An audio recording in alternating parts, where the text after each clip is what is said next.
That 2C58 code in the Mini Cooper vehicle means that there is a problem with activating the turbocharger. The brains of your car think that there is an issue that would damage the turbocharger if it's activated at its full potential. But the reality is that you will just see the check engine light and the engine will not lose the performance in most cases. Well, there are two culprits for this code. The first one is the VANOS solenoid and the second one is the boost pressure sensor in the turbocharger. When VANOS is clogged, it will not adjust the valve lifting once you rev up the engine over certain RPMs, and the brain will see this. Given the engine is turbocharged, the system can be sure that the performance will be optimal and it will throw that 2C58 code along with some other VANOS codes. Usually you can clean this solenoid or replace it. This depends on its condition and the mileage of the car. I would replace it if it has over 100,000 miles on it.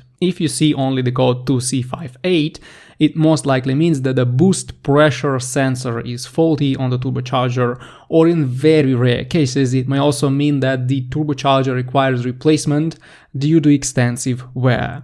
The turbo boost pressure is not hard to replace and you can even do this on your own. The hardest thing is to find the appropriate part. You will need to use your VIN for this. Also, after you repair your car, the code will need to be reset. Otherwise, you will keep driving with the check engine light on the dash for several more days.